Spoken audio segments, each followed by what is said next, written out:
اور آپ کو دیکھتا رہا ہوں۔ میں نے چونک کر اس کے چہرے کی طرف دیکھا۔ تبھی وہ کہنے لگا، دراصل میرا دفتر بھی آپ کے کالج کے قریب ہی ہے اور ہمارا راستہ بھی ایک ہے۔ میں نے کالج کے لیے قدم بڑھا دیے۔ اس روز بھی پڑھائی میں میرا جی نہ لگا۔ سوچ اسی نوجوان کے خیال میں اٹکی تھی جس نے میرے ساتھ بھلائی کی تھی۔ دل میں پچھتاوا تھا کہ اس کا نام ہی پوچھ لیتی، کیونکہ مجھے وہ بے حد اچھا لگا تھا۔ یوں ہفتے تک یہ سلسلہ چلا اور وہ نوجوان جیسے میرے خیالات پر چھا چکا تھا۔ مجھے ایک دن اسے دیکھے بغیر سکون نہیں تھا۔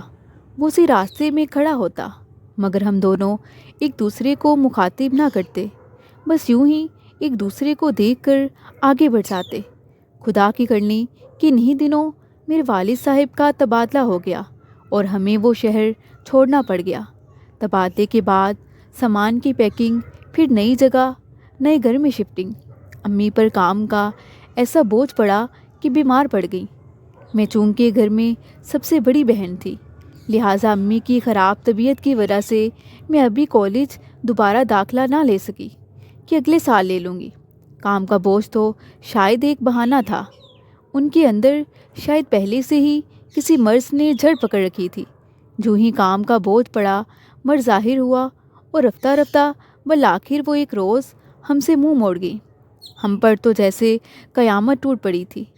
ہم بہن بھائیوں کو تو جینا اور سانس لینا بھی ان کے بنا محال لگنے لگا۔ اب میں کالج کیسے جا سکتی تھی؟ فوری طور پر گھر سنبھالنا تھا۔ چھوٹی دونوں بہنیں اور بھائی اسکول جاتے تھے۔ جب کبھی فرصت ملتی مجھے اب بھی اس نوجوان کا خیال آ جاتا جو بارش والے دن میرے لیے رکشہ لایا تھا۔ دل میں ایک کسک سی اٹھتی تھی، سوچتی کہ کاش میں ایک بار پھر اس سے ملوں، آخر اس کا نام ہی پوچھ لیتی۔ مگر ہم تو اب وہ شہر ہی چھوڑ آئے تھے، لہٰذا دوبارہ اس سے مل سکی اور نہ ہی رابطہ ہو پایا، کیونکہ میرے پاس تو اس کا کوئی پتہ یا فون نمبر نہیں تھا۔ امی کی وفات کو 3 برس گزر چکے تھے۔ چھوٹی بہن نے اب میٹرک کر لیا تو ابو کو میری شادی کی فکر لگ گئی۔ کچھ رشتے آئے بھی مگر ابو کو پسند نہ آئے۔ میں نے بھی اس نوجوان کو بلا دینا ہی بہتر جانا کہ جس سے ملنے کی اب کوئی امید نہ تھی، اور والد کے فیصلے کو قبول کر لیا۔ ایک روز میری خالہ لاہور سے پنڈی آئیں۔ انہوں نے ایک رشتہ والد صاحب کو بتایا کہ لڑکا بیرون ملک ملازمت کرتا ہے۔ گھر بار، والدین سبھی بہت اچھے ہیں۔ وہ لوگ چاہتے ہیں کہ فون پر نکاح کر کے لڑکی کو بھی قطر بھیج دیں۔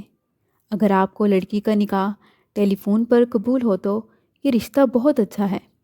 یہ ہمارے خالو کے رشتہ دار تھے اور خالہ بھی ان کو اچھے سے جانتی تھی، تبھی انہوں نے اس رشتے کی ضمانت دی تھی۔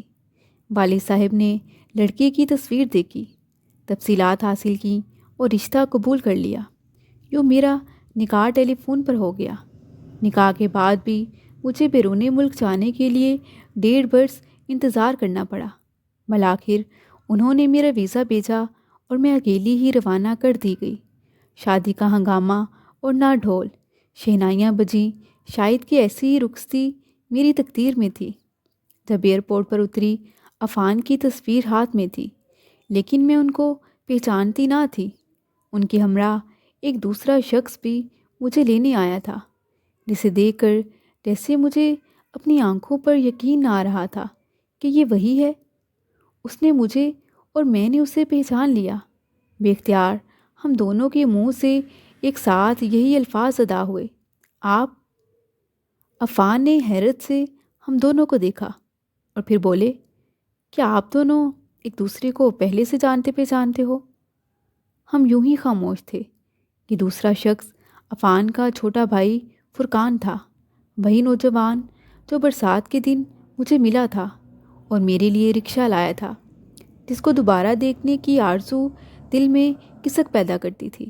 اور آج دعا قبول ہوئی بھی تو کس موڑ پر، کس رشتے سے، کہ میں اس کی بھابھی اور وہ میرا دیور تھا۔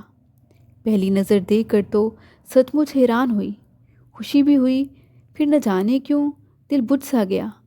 وہ بھی مجھ سے بیگانہ سا اور کافی ریزرو ہو گیا۔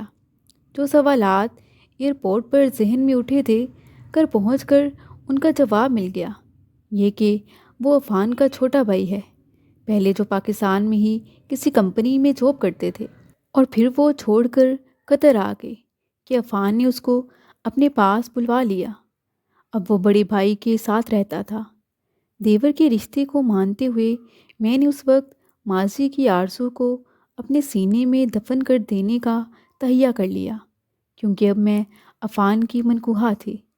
لیکن پہلے ہی دن میرے عہد کرنے کے باوجود شوہر کے دل میں شک پڑ گیا کہ ہم دونوں کیوں کر ایک دوسرے کو جانتے ہیں۔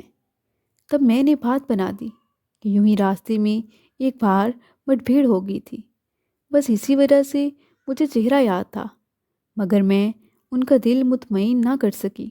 اگرچہ فرقان اس روز کے بعد بلا ضرورت مجھ سے کلام نہیں کرتا تھا، وہ مجھ سے جیسے کتراتا تھا، میں بھی اس کو بلا ضرورت مخاطب نہ کرتی، لیکن میرے سرتاج کے دل کے وسوسے نہ گئے اور وہ چپ چپ سے رہنے لگے، مجھ سے بہت کم کلام کرتے۔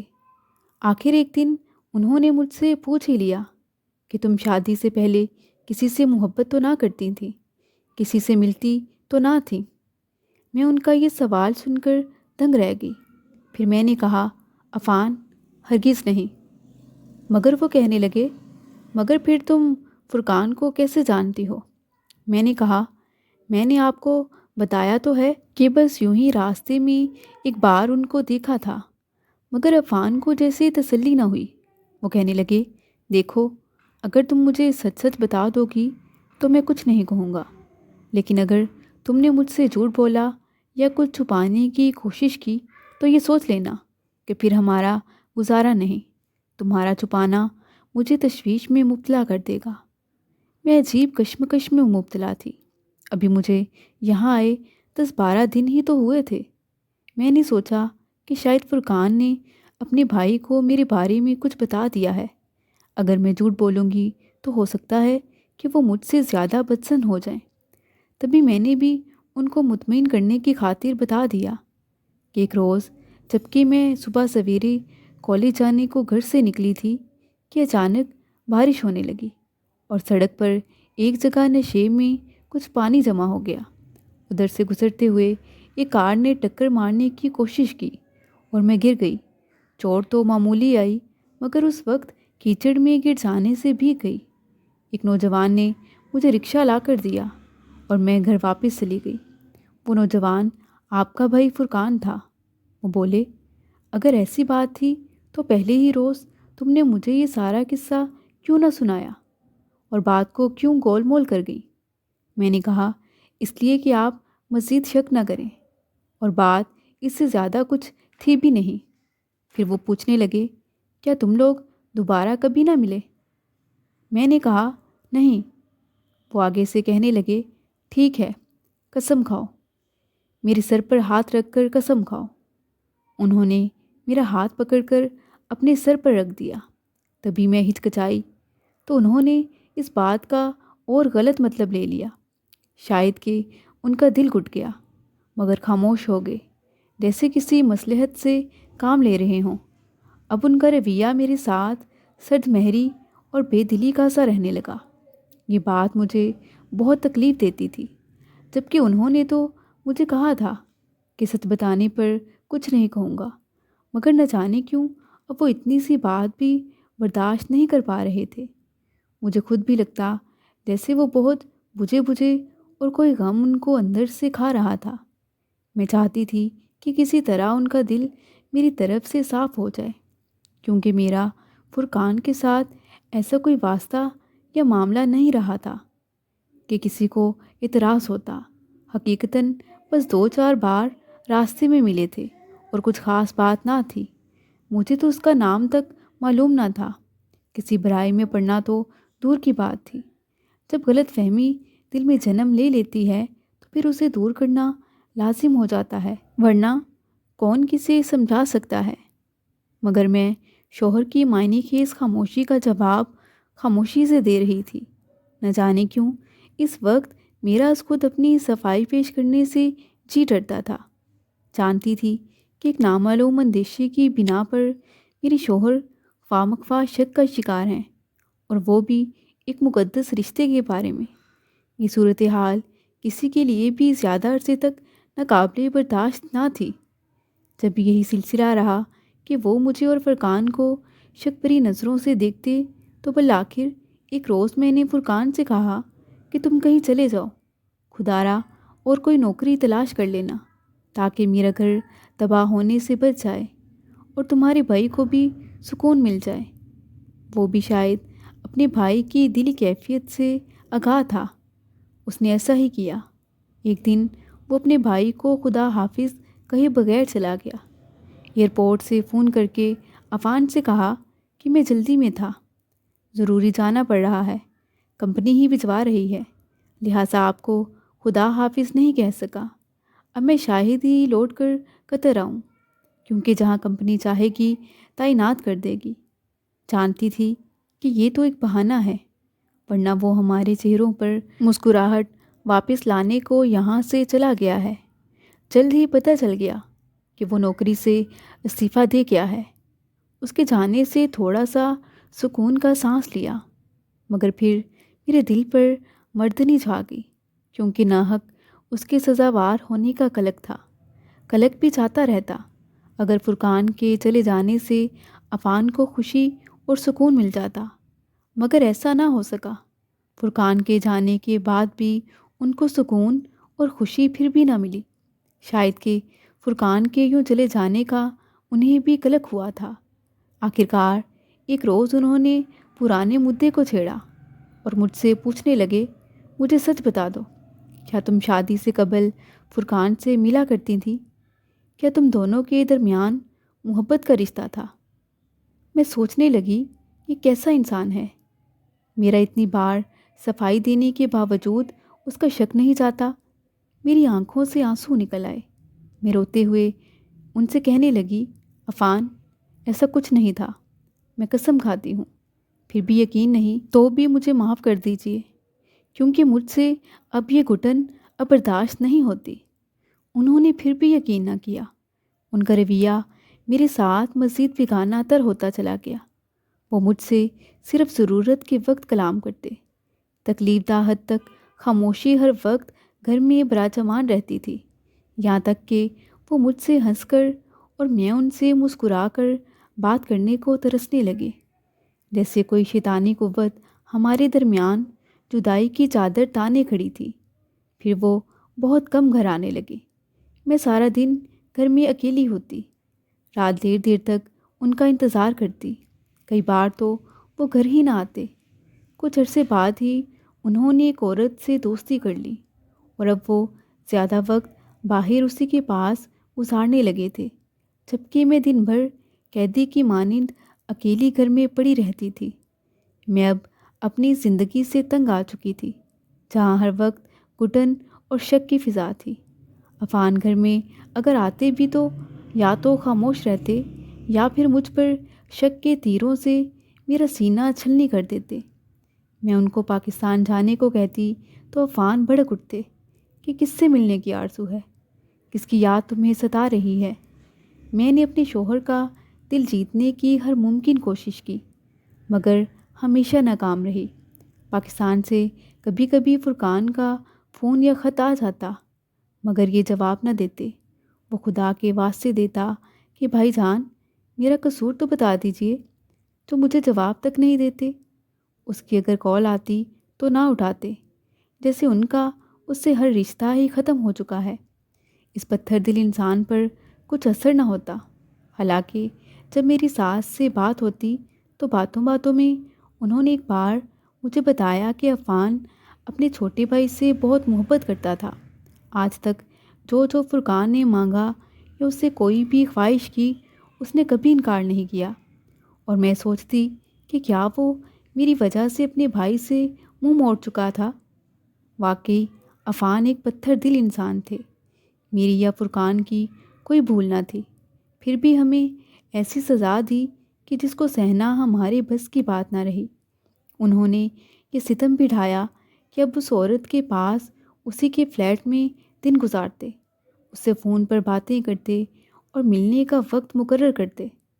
میں کوئی خطا نہ کر کے بھی ایسی پاپن بن گئی تھی کہ ان کے سب گناہ و ثواب اپنی آنکھوں سے دیکھ رہی تھی اور رف نہ کر سکتی تھی۔ مجھے وطن چھوڑے 4 سال بیت گئے تھے۔ اس عرصے میں میری گود ہری ہوئی اور نہ والد اور بہن بھائیوں سے ملنے وطن ہی جا سکی۔ اب مجھے ابو اور بہن بھائی کی بے حد یاد آتی تھی۔ جی چاہتا وہ آ جائیں یا میں ہی اڑ کر ان کے پاس پہنچ جاؤں۔ دن رات دعا کرتی، اے اللہ کوئی معجزہ ہو جائے اور میں پاکستان چلی جاؤں۔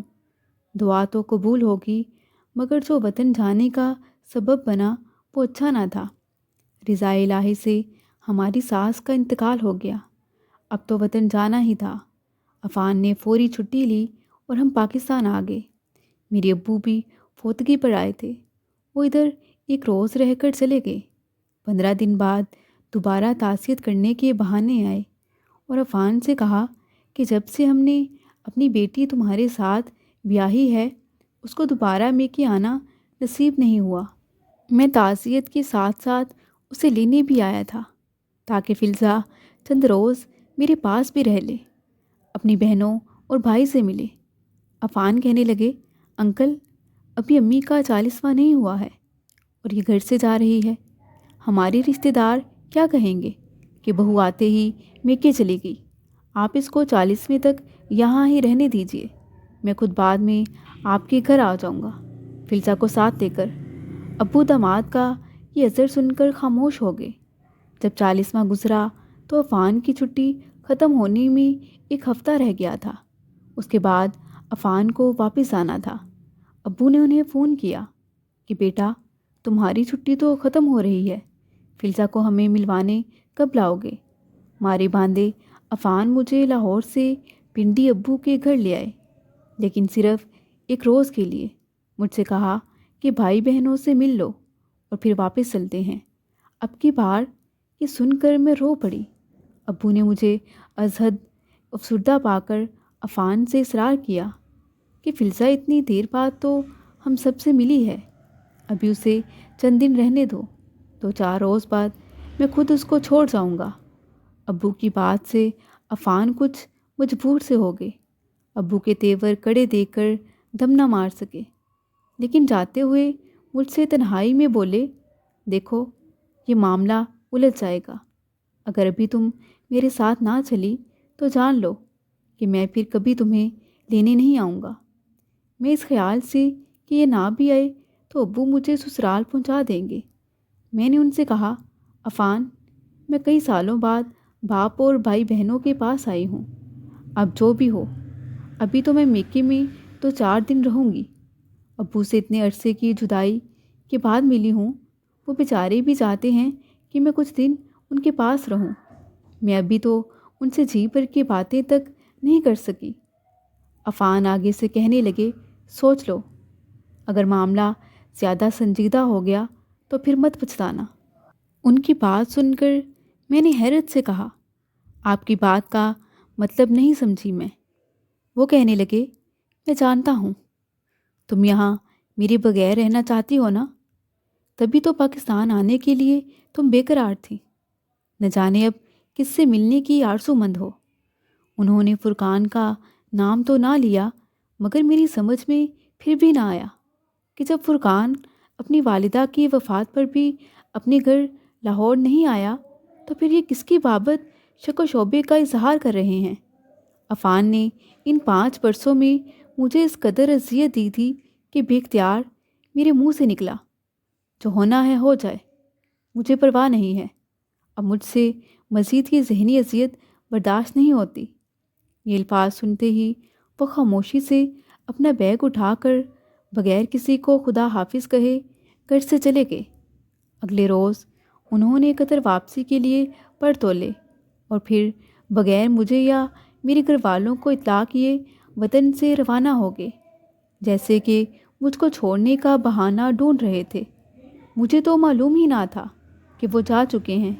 4 دن بعد میں نے ابو سے کہا، مجھے گھر چھوڑائیے۔ وہ بولے، ارے بھائی 1 ہفتہ پورا تو رہو، ابھی تو تمہیں 4 دن ہوئے ہیں، میں عفان سے بات کر لیتا ہوں۔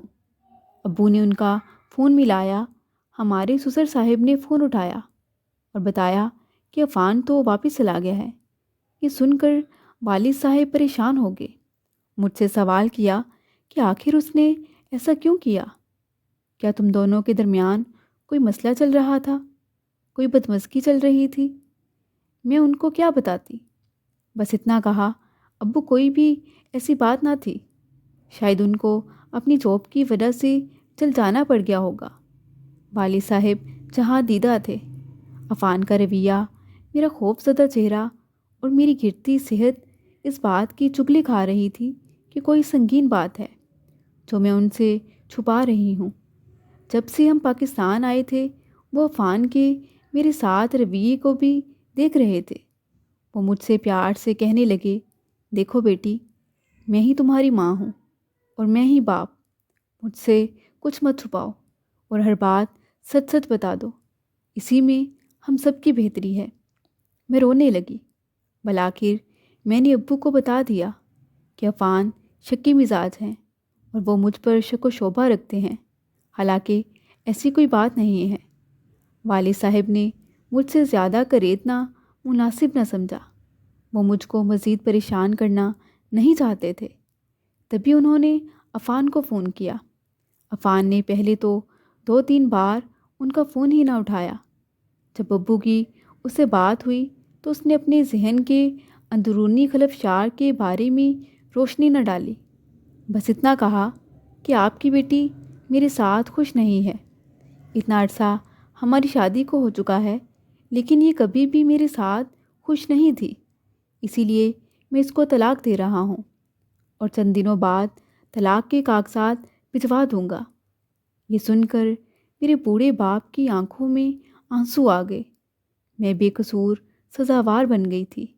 کر اجڑنے کا دکھ کس کو نہیں ہوتا؟ مجھے بھی بے حد ہوا، لیکن کیا کر سکتی تھی؟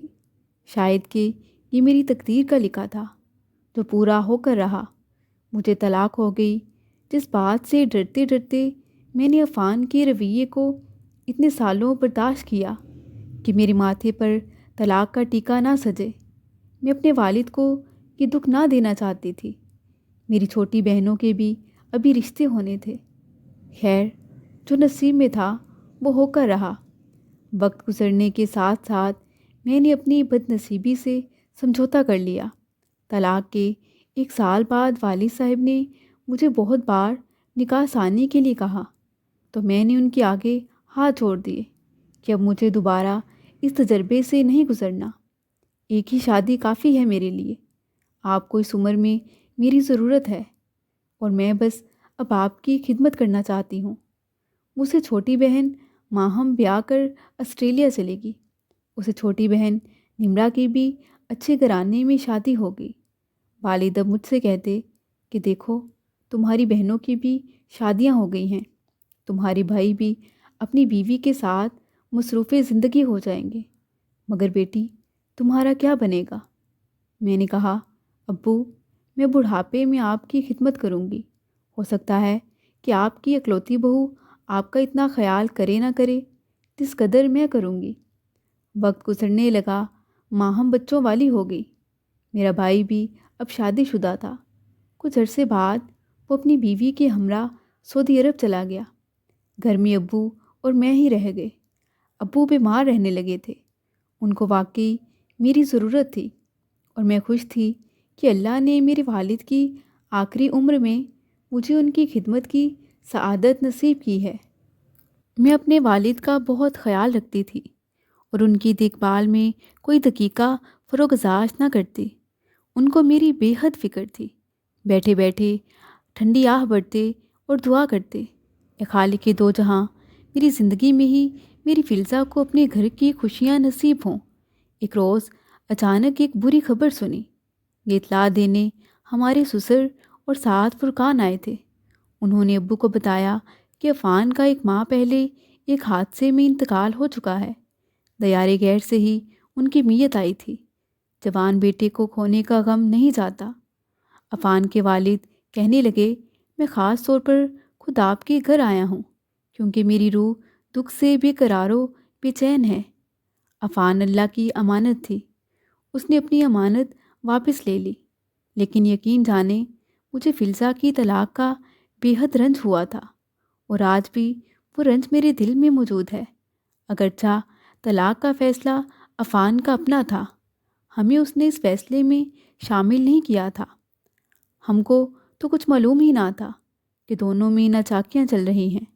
پھر بھی میں فلزا بیٹی سے معافی مانگنا چاہتا ہوں۔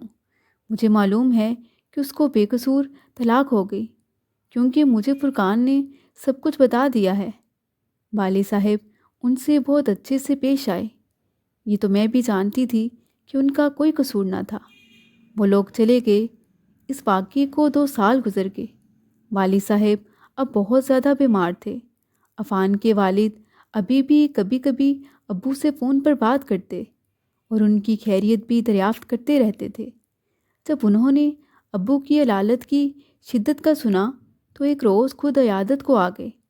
والد صاحب ان کو دیکھ کر رو پڑے کہ میں تو دم رخصت ہوں، میرے بعد فلزا کا کیا ہوگا؟